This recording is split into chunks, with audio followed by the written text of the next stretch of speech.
भगवान शिव आदि, अनंत और महाकाल है। इस संपूर्ण ब्रह्मांड में कोई भी ऐसा व्यक्ति नहीं जो भगवान शिव के बारे में न जानता हो। यूं तो बहुत से लोगों ने दावा किया है कि उन्होंने भगवान शिव को देखा है, लेकिन बहुत से ऐसे लोग भी हैं जो भगवान शिव को नहीं देख पाते हैं, तो ऐसे में वो शिवलिंग की पूजा करते हैं। आखिर दोस्तों, शिवलिंग क्या है? शिवलिंग का वास्तविक अर्थ क्या है? आखिर शिवलिंग क्या प्रस्तुत करता है और क्या दर्शाता है? इस खास वीडियो में हम इस रहस्य से पर्दा उठाने जा रहे हैं कि आखिर भगवान शिव के प्रतीक के रूप में पूजा जाने वाला शिवलिंग क्या दर्शाता है। तो इस वीडियो को अंत तक जरूर देखिएगा। बहुत से लोगों ने शिवलिंग का गलत अर्थ बताकर लोगों को भ्रमित कर रखा है, लेकिन सबसे ज्यादा आश्चर्य वाली बात यह है कि इसमें विदेशी लोगों के साथ साथ कुछ अपने देश के लोग भी शामिल हैं। इन लोगों ने शिवलिंग का इतना गंदा मतलब निकाल रखा है कि हम उनको बताना भी महादेव का अपमान समझते हैं, लेकिन अब और नहीं। आज के बाद आपको शिवलिंग का वास्तविक अर्थ और उसका मतलब पता लग जाएगा। इस वीडियो में बने रहिएगा। आज के बाद आपसे कोई फालतू की बातें नहीं करेगा, और जो करना चाहेगा या जो भगवान शिव के बारे में कुछ कहेगा या शिवलिंग के बारे में बुराई करेगा, तो आप यह वीडियो उन्हें जरूर भेजिएगा। दोस्तों, शिवलिंग एक संस्कृत शब्द है जिसमें लिंग का मतलब होता है प्रतीक, यानी शिवलिंग का मतलब हुआ शिव का प्रतीक, यानी एक ऐसी चीज जिसको हम शिव मानकर उसकी पूजा करते हैं। आज हम आपको बताएंगे शिवलिंग के बारे में और इसकी खास शक्तियों के बारे में। शिवलिंग एक ऐसा ढांचा है जिसको एक खास मकसद से बनाया जाता है। आपने भगवान शिव के तरह तरह के शिवलिंग देखे होंगे। ये सभी शिवलिंग मनुष्य के द्वारा बनाए गए हैं। कहीं कहीं अपनी भक्ति दिखाने के लिए जैसा मन में आया वैसा शिवलिंग बना दिया गया, और कुछ कुछ शिवलिंग तो ऐसे हैं जो प्राकृतिक रूप से बने हुए हैं। लेकिन हम जब 12 ज्योतिर्लिंगों को देखते हैं तो उन सब की शेप अलग है, यानी कि उनका आकार अलग है, क्योंकि अलग अलग मकसद के लिए अलग अलग शिवलिंग बनाए गए। इनमें से कुछ शिवलिंगों को सेहत के लिए बनाया गया, तो कुछ शिवलिंगों को खुशहाली के लिए, और कुछ को ध्यान साधना के लिए। लेकिन इन सब चीजों में एक चीज समान है, ये सभी शिवलिंग अलौकिक हैं। इसका सरल अर्थ यह है कि शिव किसी स्त्री या पुरुष का प्रतीक ना होकर संपूर्ण ब्रह्मांड, आकाश, सूर्य और निराकार का प्रतीक है। उन्हें किसी एक चीज में नहीं रखा जा सकता, क्योंकि वो खुद एक प्रतीक है।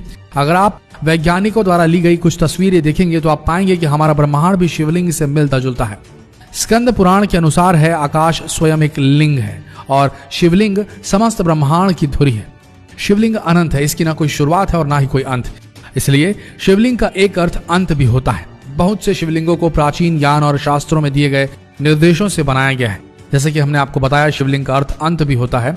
और आप तो जानते ही हैं, स्वयं भगवान शिव जिन्हें विनाशक, द डिस्ट्रॉयर भी कहा जाता है, जो इस ब्रह्मांड और सृष्टि की शुरुआत भी है और अंत भी है। दोस्तों, इस ब्रह्मांड में दो ही चीजें हैं जो असल में वास्तविक है। एक एनर्जी, जिसे ऑरा भी कहा जा सकता है, और दूसरा पदार्थ। मानव शरीर पदार्थ से निर्मित है और आत्मा ऊर्जा यानी एनर्जी है। इसी प्रकार शिव पदार्थ हैं और उनकी शक्तियां ऊर्जा है। वो दोनों मिलकर शिवलिंग बनाते हैं। वास्तव में शिवलिंग हमारे ब्रह्मांड की आकृति है। शिवलिंग भगवान शिव और माता पार्वती का आदि अनादि रूप है और पुरुष और प्रकृति की समानता का प्रतीक भी है। अर्थात प्रकृति में स्त्री और पुरुष दोनों का समान रूप से वर्चस्व है। किसी मूर्ख को आसान भाषा में समझाने के लिए आप ये बता सकते हैं कि शिवलिंग शिव का प्रतीक है, ना ही लिंग का। शिवलिंग से जुड़ी एक कहानी भी आपसे साझा करना चाहेंगे। ये सब तो आप जानते ही हैं कि ब्रह्मा सृष्टि के रचयिता है और विष्णु पालनहार, और सृष्टि को संतुलित करने के लिए भगवान शिव हैं। ऐसे ही एक बार भगवान ब्रह्मा और विष्णु के बीच लड़ाई हो गई कि आखिर में हम दोनों में से कौन बड़ा है, किसकी शक्तियां सबसे बड़ी हैं। दोनों आपस में बहस करने लगे। इतनी देर में एक आकाशवाणी हुई जिसमें कहा गया, एक खास काला पत्थर है जिसकी ऊंचाई या गहराई का अगर किसी ने भी अंदाजा लगाया तो सबसे बड़ा हो जाएगा। ऐसे में भगवान ब्रह्मा ने जैसे ही सुना, वो तुरंत उसकी तरफ रुख करने लगे ताकि उसका अंतिम छोर ढूंढ सके। वहीं भगवान विष्णु उनकी जड़ की तरफ बढ़े, क्योंकि उन्हें पता था कि किसी पौधे की भांति इस शिवलिंग का कोई ना कोई जड़ जरूर होगा।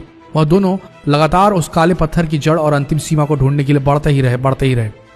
और जब वह हार कर हताश हो गए, तब फिर से आकाशवाणी हुई जिसमें बताया गया कि अगर आप दोनों इसे ढूंढने में असमर्थ हैं, यानी आप सर्वशक्तिमान नहीं हैं।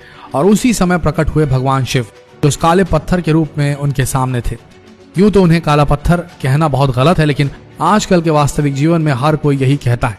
जो नास्तिक है वो भी यही कहता है कि मात्र काला पत्थर है, लेकिन किसी को नहीं पता कि ये काला पत्थर नहीं बल्कि शिव का प्रतीक शिवलिंग है, जिसके अंतिम छोर को ढूंढने में भगवान विष्णु और ब्रह्मा भी परेशान हो गए थे। तो दोस्तों, यही है शिवलिंग का वास्तविक अर्थ। आशा करते हैं वीडियो आप सबको अच्छी लगी होगी। तो जितना हो सके इस वीडियो को शेयर करें फेसबुक पर, व्हाट्सएप पर, और ऐसी ही वीडियोस के लिए बने रहिए हमारे इस पेज के साथ। अगर आपने अब तक फॉलो नहीं किया ये पेज तो अभी फॉलो कीजिए।